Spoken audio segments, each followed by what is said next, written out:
Let's just jump right in. If you've ever felt like you're living the exact same day on repeat, well, the story we're unpacking in this explainer takes that feeling, shoves it into a particle accelerator, and completely shatters it. We're looking at the incredibly trippy, time-bending sci-fi mystery where Tuesday folds around itself. It's this brilliant, mind-bending look at memory, time, and observation, and we're going to break down exactly how its narrative mechanics actually work. We are thrust immediately into this abandoned, frankly creepy cliffside laboratory. It's exactly 2:47 p.m. We're following Dr. Miriam Wex, right? She's there to catalog the decaying machinery. But what actually hooks her, and us, is a 47-year-old logbook she stumbles across. The final entry is chilling. It says, "We have achieved insertion. The moment expands to contain us. We will remain here, in the folds, until we understand the mechanism." And then, scribbled right beneath it in this shaky handwriting, it keeps beginning again. No way you read that and just walk away, right? But before we follow Miriam deeper into this mystery, we've got to talk about the completely unique platform that actually birthed this story, Relay Writers. This is wild. The collaborative constraint here is that 8 complete strangers wrote this. They never even met. Each writer gets a maximum of 800 words and exactly 48 hours to read what the last person wrote, write the next chapter, and pass the baton. This relay setup means the narrative is inherently unpredictable, so the twisty and chaotic nature of a time anomaly, it literally feels organic because, well, it kind of is. All right, let's look at part 1, the Tuesday anomaly. To really get the core of this mystery, we have to look back at the original researchers. 47 years ago, they weren't just tinkering with stopwatches. They were studying a concept called temporal elasticity. Basically, they hypothesized that time isn't just this relentless forward march, but actually a physical substance, something you could literally stretch, compress, or make to yield if you just put enough pressure on it. And their goal? Totally audacious. They wanted to pry open a single second and literally step inside to observe its architecture. But to pull that off, they needed the right kind of day, which begs the question, why Tuesdays? Well, the logbooks explain they picked Tuesdays because they thought the day had this unique, porous structural quality. I mean, think about it. Mondays are super dense, way too heavy with the beginnings of the week. Wednesdays are anchored firmly right in the middle. But Tuesdays, they're kind of the overlooked middle children of the week. The researchers literally believed a Tuesday could be pried open like an oyster.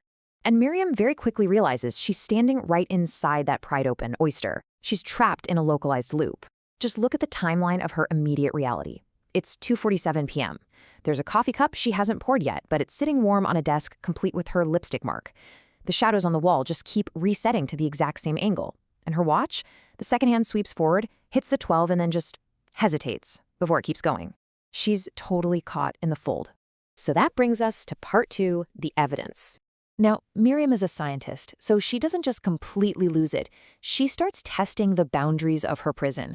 She finds traces of an old maintenance worker, Mrs. Chen. In the break room, there's a plate of warm almond cookies, and Miriam notices something insane. Every time that 2:47 loop resets, the cookies don't disappear. They duplicate. She eats one, the loop resets, and bam, the cookie is back on the plate. But the crumbs, they're still on her fingers. She breaks one, reset, and a fresh cookie appears right next to the broken halves. Mrs. Chen's kindness is literally echoing, just endlessly piling up in physical space.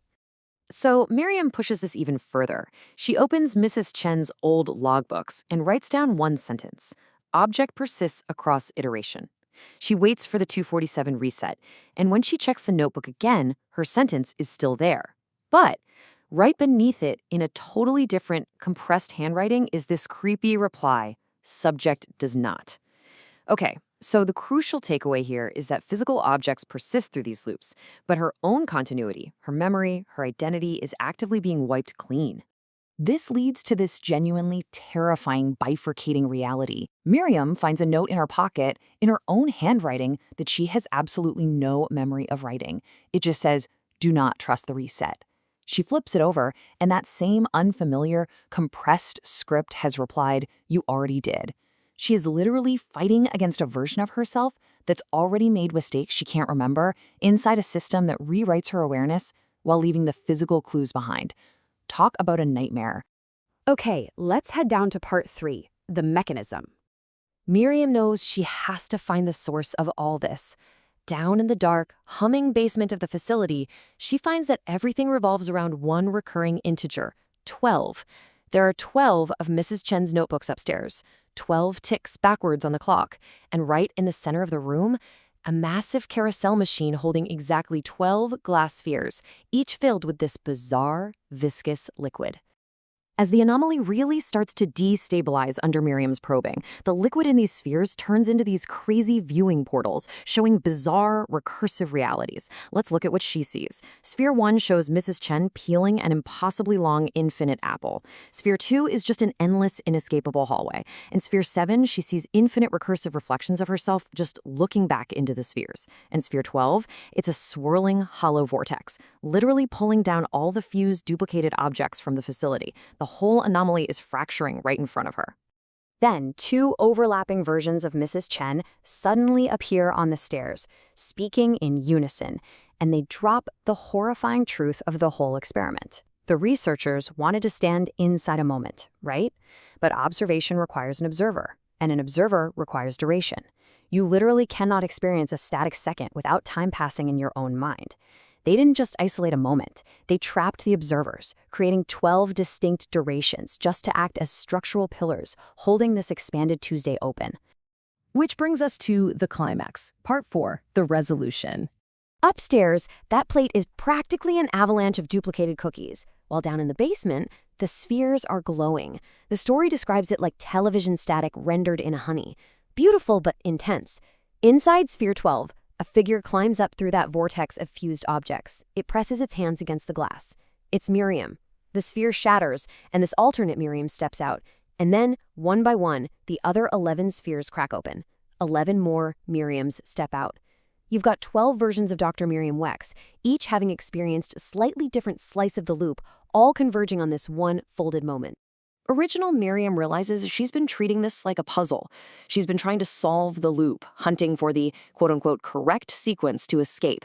But the other Miriams, along with the merged Mrs. Chen, explain the real truth. The loop was never a trap. It was just a space designed to give her enough time to make a decision. When Miriam asks which version made the right choice, the answer is just profound. They tell her, there isn't a correct choice. There is only the choice. A moment observed becomes infinite, unless someone chooses to stop observing it. Miriam looks at her 12 selves, and she finally chooses to just step out, to let Tuesday end. And as she does, the fold begins to collapse. You can see it on the timeline. At 3:16 p.m., the liquid drains away. By 3:28 p.m., her watch is ticking forward at totally normal speed again. The 12 paths collapse back into one, and finally, at 3:47 p.m., the endless loop shatters, and Wednesday naturally begins. This ending perfectly nails the story's philosophical core. It's really an exploration of how we observe our own lives, right? How we can get so trapped in our own recursive routines and anxieties, just waiting for the perfect, correct moment to move forward. This story leaves us with such a wild, lingering thought. If you were given the chance to pause time, to live endlessly inside a single protected moment just to figure everything out, would you actually choose to stay? Thanks for joining me for this explainer, and I'll see you in the next one.